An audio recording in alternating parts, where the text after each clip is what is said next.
व्रतं चरिष्यामि तच्छकेयं तन्मे राध्यताम्।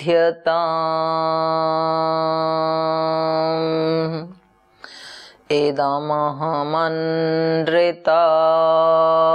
सत्यमुपैमि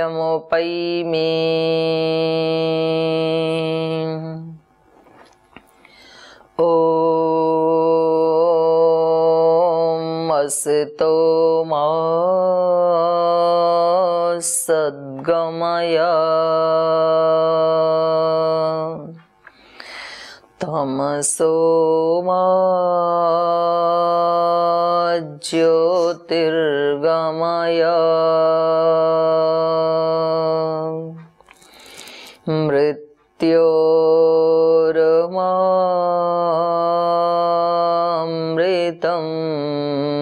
गमय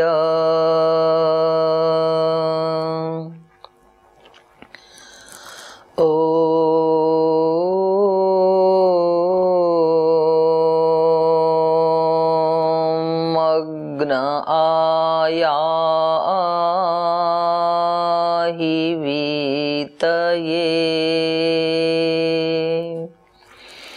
गृणानो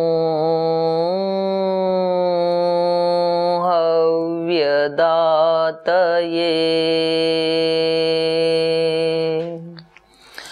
निहोता सत्सि बर्हिषि ॐ पावकानः सरस्वती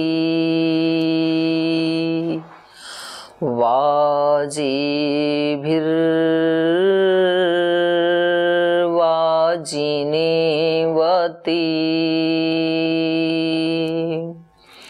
यज्ञं वष्टु धिया वसु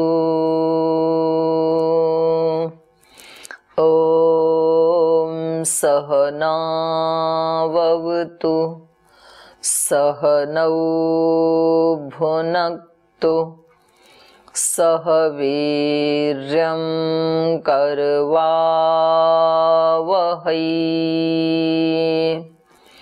तेजस्विनावधीतमस्तु मा विद्विषावहै ॐ शान्ति शान्ति शान्तिः।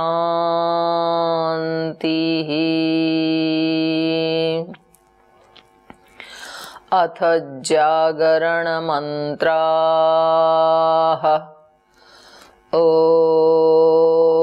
प्रातरग्निं प्रातरिन्द्रं हवामहे प्रातर्मित्रावरुणा प्रातरश्विना प्रातर्भगं पूषणं ब्रह्मणस्पतिं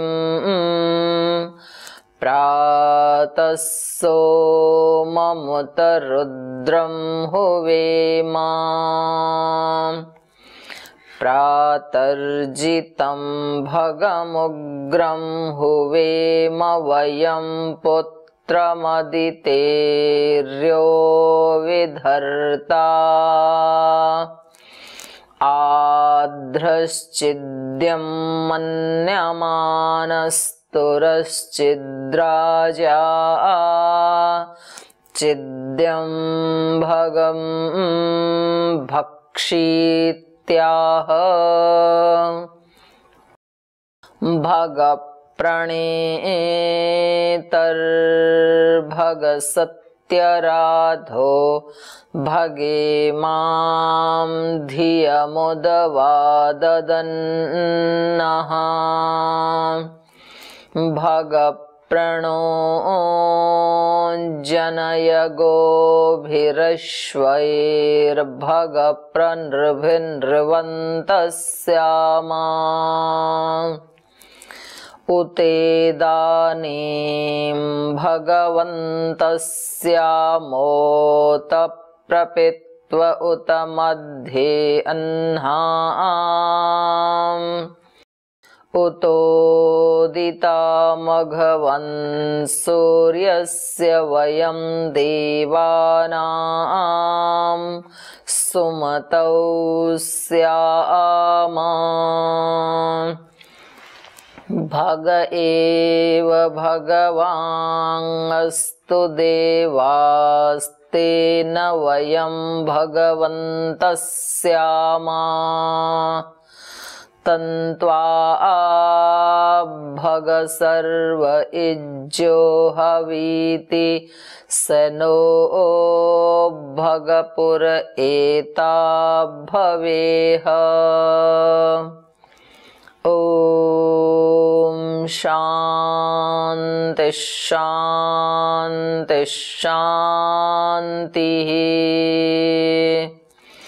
अथ ब्रह्मयज्ञः। ॐ भूर्भुवस्वः तत्सवितुर्वरेण्यं भर्गो देवस्य धीमहि धियो यो नः प्रचोदयात्। ॐ शन्नो देवीरभिष्टय आपो भवन्तु पीतये शंयोरभिस्रवन्तु नः। ॐ वाक् वाक् ॐ प्राणः प्राणः ॐ चक्षुश्चक्षुः ॐ श्रोत्रं श्रोत्रम् ॐ नाभिः ॐ हृदयम् ॐ कण्ठः ॐ शिरः ॐ बाहुभ्यां यशोबलम् ॐ करतलकरपृष्ठे ॐ भुः पुनातु शिरसि ॐ भुवः पुनातु नेत्रयोः ॐ स्वः पुनातु कण्ठे ॐ महः पुनातु हृदये ॐ जनः पुनातु नाभ्याम् ॐ तपः पुनातु पादयोः ॐ सत्यं पुनातु पुनः शिरसि ॐ खं ब्रह्म पुनातु सर्वत्र ॐ भुः ॐ भुवः ॐ स्वः ॐ महः ॐ जनः ॐ तपः ॐ सत्यम्।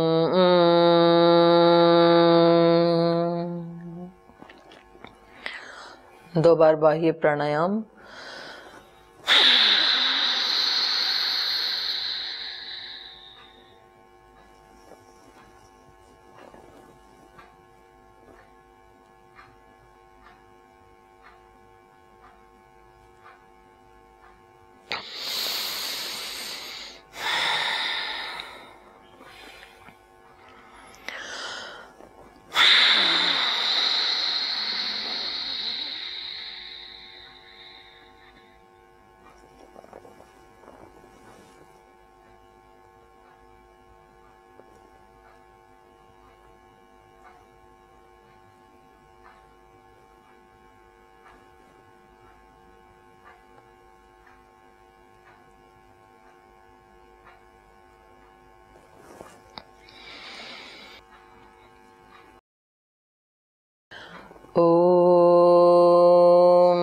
अमृतं च सत्यं चाभिधात्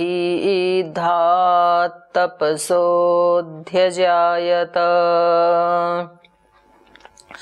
ततो रात्र्यजायत ततः समुद्रो अर्णवः समुद्रादर्णवादधि संवत्सरो अजायत अहोरात्राणि विदधद्विश्वस्य मिषतो वशी सूर्याचन्द्रमसौ धाता यथा पूर्वमकल्पयत्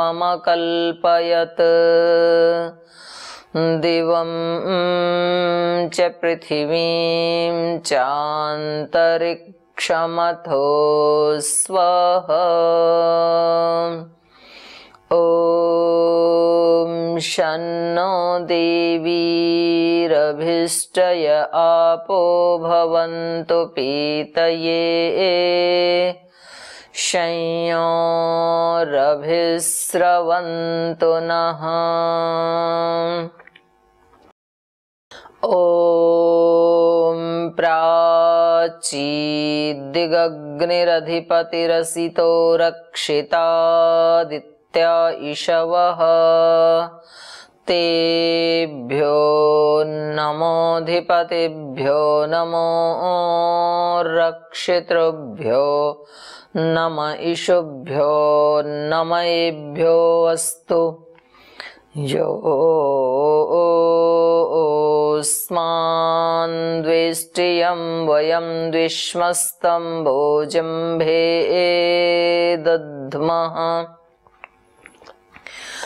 दक्षिणाद्दिगिन्द्रोऽधिपतिस्थिरश्चिराजीरक्षिता पितर इषवः तेभ्यो नमोऽधिपतिभ्यो नमो रक्षितृभ्यो नम इषुभ्यो नमयेभ्यो अस्तु योऽस्मान् द्वेष्टियं वयं द्विष्मस्तं भोजम्भे दद्मः प्रतीचीदिग्वरुणोऽधिपतिः प्रेदाकुरक्षितान्नमिषवः तेभ्यो नमोऽधिपतिभ्यो नमो रक्षितृभ्यो नम इषुभ्यो नमयेभ्यो अस्तु योऽस्मान् द्वेष्टियं वयं द्विष्मस्तं भोजम्भे दद्मः उदीचीदिक्सोमोऽधिपतिः स्वजो रक्षिता शनिरिषवः तेभ्यो नमोऽधिपतिभ्यो नमो रक्षितृभ्यो नम इषुभ्यो नमयेभ्यो अस्तु योऽस्मान् द्वेष्टियं वयं द्विष्मस्तं भोजम्भे दद्मः ध्रुवादिग्विष्णुरधिपतिः कल्माषग्रीवो रक्षिता विरुध इषवः तेभ्यो नमोऽधिपतिभ्यो नमो रक्षितृभ्यो नम इषुभ्यो नमयेभ्यो अस्तु योऽस्मान् द्वेष्टियं वयं द्विष्मस्तं भोजम्भे दद्मः ऊर्ध्वादिग्बृहस्पतिरधिपतिः श्वित्रो रक्षिता वर्षमिषवः तेभ्यो नमोऽधिपतिभ्यो नमो रक्षितृभ्यो नम इषुभ्यो नमयेभ्यो अस्तु योऽस्मान्द्वेष्टियं वयं द्विष्मस्तं भोजम्भे दद्मः। ॐ उद्वयं तमसस्परिस्वः पश्यन्त उत्तरम्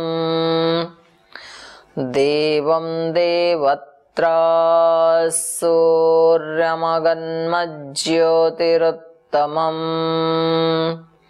उदुत्यं जातवेदसं देवं वहन्ति केतवः। दृशे विश्वाय सूर्यम् चित्रं देवानामुदगादनीकं चक्षुर्मित्रस्य वरुणस्याग्नेः। आप्राद्यावा पृथिवी अन्तरिक्षं सूर्य आत्मा जगतस्तस्थुषश्च स्वाहा। तच्चक्षुर्देवहितं पुरस्ताच्छुक्रमुच्चरत्। पश्येम शरदः शतं जीवेम शरदः शतम् शृणुयाम शरदः शतम् प्रब्रवाम शरदः शतमदीनः स्याम शरदः शतं भूयश्च शरदः शतात्। ॐ शन्नो देवीरभिष्टय आपो भवन्तु पीतये शंयोरभिस्रवन्तु नः। ॐ भूर्भुवस्वः तत्सवितुर्वरेण्यं भर्गो देवस्य धीमहि धियो यो नः प्रचोदयात्। हे ईश्वर दयानिधे भवत्कृपयानेन जपोपासनादिकर्मणा धर्मार्थकाममोक्षाणां सद्य सिद्धिर्भवेन्नः।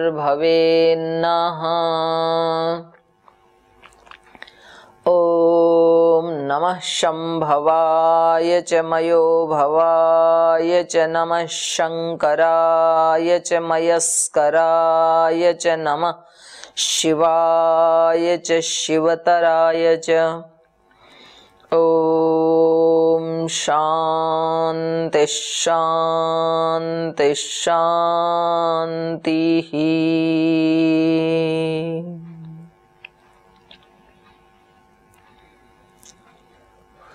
दोनों हाथों को आपस में रगड़ते हुए आंखों को खोल लीजिए।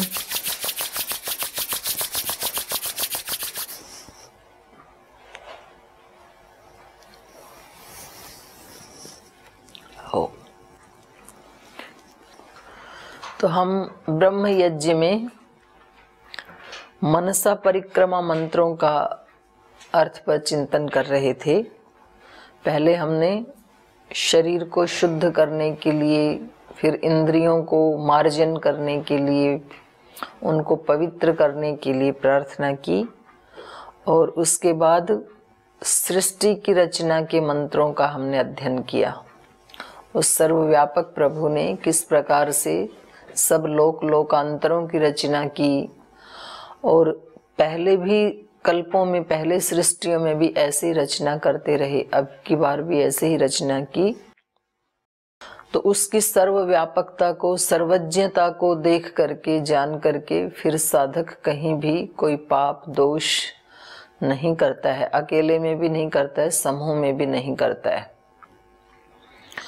और उसके बाद मनसा परिक्रमा शुद्ध होने के बाद जो सब दिशाओं में विद्यमान वर्तमान जो दिव्य शक्तियां हैं उनके सामने नतमस्तक होता है। दिव्य शक्तियों के सामने व्यक्ति जाता ही तब है जब वो निष्पाप हो जाता है, पाप रहित हो जाता है। जब तक मन में पाप है तब तक वो दिव्य शक्तियों का सामना नहीं कर सकता, उनके सामने नहीं जाता है। घर परिवार में जो कोई बच्चा गलत ट्रैक पे चल पड़ता है, उसके जीवन में कुछ गलत आदतें आ जाती हैं, तो फिर वो माता पिता का सामना करने से कतराता है। उसको नहीं अच्छा लगता है अपने माता पिता और बड़ों बुजुर्गों के सामने आना, तो वो कोशिश करता है कि वो इधर उधर रहे। ऐसे हम सब की स्थिति होती है जब तक हमारा अंतःकरण पवित्र नहीं होता है, और पवित्र भी उसी की शक्तियों से ही हो सकता है, उससे अलग होकर के पवित्र नहीं हो सकता है। तो जब उसकी सन्निधि में उसके आदेशों का पालन करते हुए, उसकी दिव्यता को महसूस करते हुए जब व्यक्ति शुद्ध अंतःकरण वाला हो जाता है, पावन अंतःकरण वाला हो जाता है, तरंगित अंतःकरण वाला हो जाता है, शुद्ध इंद्रियों वाला हो जाता है, बहुत हल्का हो जाता है। मैल उतरने से, चाहे वो वस्त्रों का मैल हो, चाहे वो शरीर का मैल हो, चाहे इंद्रियों का मैल हो, जब मैल निकलता है तो व्यक्ति बहुत रिलैक्स फील करता है, अपने आप को बहुत हल्का लगता है उसको। फिर उसको ये संसार के बंधन, कष्ट, दुख छू भी नहीं पाते हैं। वो इनसे सर्वथा रहित एक प्रभु की शरणागति के आनंद में, उसकी दिव्यता की सन्निधि के आनंद में सदा तृप्त रहता है। और तभी वो अपने प्रभु के सामने जाकर के, जो कि चारों दिशाओं में समाया हुआ है हमारे, उन दिव्य शक्तियों को वो फील कर पाता है, अनुभव कर पाता है। ये मंत्र केवल बोलने के लिए नहीं है। प्राची दिगग्निर अधिपति ही, अलग अलग दिशाओं के जो अधिपति शक्तियां हैं उनको केवल वाणी से नहीं बोलता है साधक, बल्कि अपने हृदय में उनको अनुभव करता है। किस किस दिशा में कौन कौन सी शक्तियां, किन किन इशु माने बाण, किन किन दिव्य शक्तियों के माध्यम से हमारी रक्षा कर रही हैं। जैसे प्राची दिशा में बताया आदित्य ईशवः, फिर दक्षिण दिशा में पितर ईशव, वो ईश्वर ही पितरों के माध्यम से हमारी रक्षा कर रहा है। पितर मतलब जो हमारे बड़े बुजुर्ग हैं, चाहे तो वो इस शरीर में हैं, चाहे तो वो अपने उपदेशों से हमारे बीच में हैं। तो ये हमारे सब वेद शास्त्र के जो ऋषि हैं, गौतम, कपिल, कणाद, जैमिनी, पाणिनि, पतंजलि, ये सब हमारे पितर हैं। तो इनके माध्यम से हमारी रक्षा करता है, हम उसको फील नहीं कर पाते हैं। तो ऐसे हर दिशा में अलग अलग शक्तियों के माध्यम से वो हमारी रक्षा कर रहा है। उसके सामने फिर हम नतमस्तक हो जाते हैं, उनको प्रणाम करते हैं, अपनी कृतज्ञता अभिव्यक्त करते हैं कि देखो ये सारी शक्तियां इन सब दिशाओं में रह करके हमारी कितनी बड़ी रक्षा कर रही हैं। हम जान नहीं पाते हैं, फिर भी वो तो अहर्निश जब से सृष्टि बनी, जो कोई उनको प्रणाम करता है उनकी भी रक्षा करती हैं, और जो प्रणाम आदि नहीं करते हैं उनकी भी रक्षा करती हैं। तो कितनी बड़ी कृपा है उस परमपिता परमात्मा की हमारे ऊपर। इसके प्रति साधक कृतज्ञ हो जाता है, गदगद हो जाता है इन शक्तियों की अनुभूति करके। तो प्राची, दक्षिणा, प्रतीची, उदीची, 4 दिशाओं की शक्तियों के बारे में उस दिन हमने अर्थ चिंतन किया था। देखो, योग 99% प्रैक्टिकल है और 1% थ्योरिकल है। तो योग बोलने का, प्रवचन करने का या सुनने का विषय नहीं है, फील करने का ज्यादा विषय है। तो जितना जितना हम उसको अनुभूति में लाते हैं उससे हमारा कल्याण होता है। क्योंकि हमारा जो शरीर है और इसमें भी विद्यमान वही शक्तियां, जैसे हम बाहर ब्रह्मांड की शक्तियों की चारों तरफ घूम घूम करके उनको प्रणाम कर रहे हैं, अपनी कृतज्ञता अभिव्यक्त कर रहे हैं, उसी प्रकृति का एक छोटा मॉडल हमारा शरीर भी है। हमारे शरीर में भी ये शक्तियां हमारी रक्षा कर रही हैं। और जब हम योग को, अध्यात्म को सचमुच प्रैक्टिकली करने लगते हैं, तो फिर हमारे शरीर की उन शक्तियों को पता लग जाता है कि ये व्यक्ति वास्तव में ही आध्यात्मिक बनना चाहता है, वास्तव में ही ये प्रभु की शरणागति में रहना चाहता है। तो वो हमारे शरीर में विद्यमान शक्तियां हमारी सदा सर्वदा रक्षा करने लगती हैं और हमें अनुभूति करवाती हैं उन दिव्य गुणों की। हमारे अज्ञान को, अंधकार को मिटाती हैं वो। तिरश्चिराजी रक्षिता। तिरश्चिराजी माने जो हमारा टेढ़ापन है उसको प्रकट करने वाली शक्ति, माने उसके माध्यम से हमारी रक्षा करता है वो ईश्वर।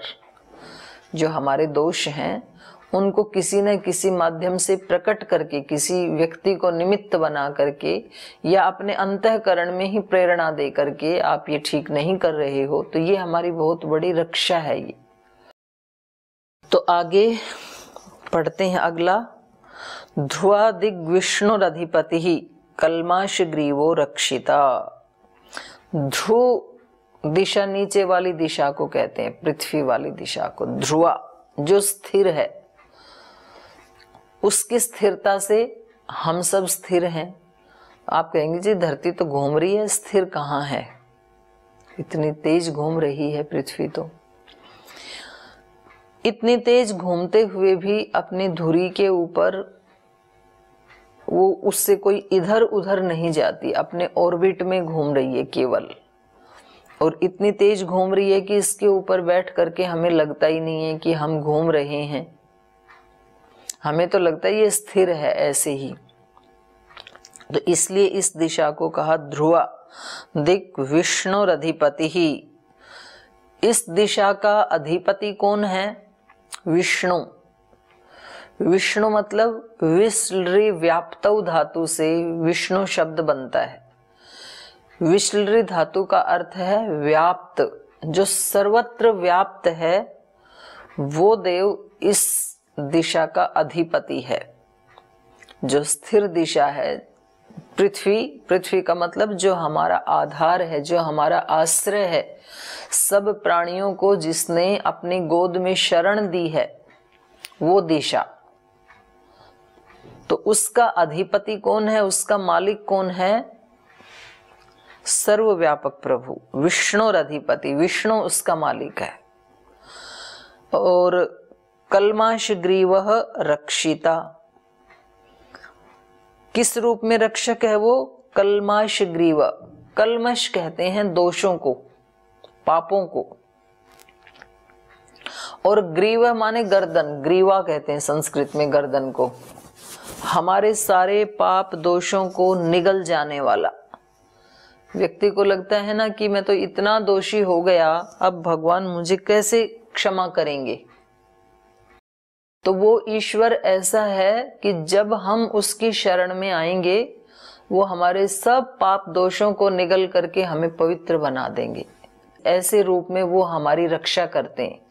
व्यक्ति को लगता है अब तो बहुत सारे दोषों का संचय हो गया, अब मेरी रक्षा कौन करे? तो भगवान जी कहते हैं अब तेरी रक्षा मैं करूंगा।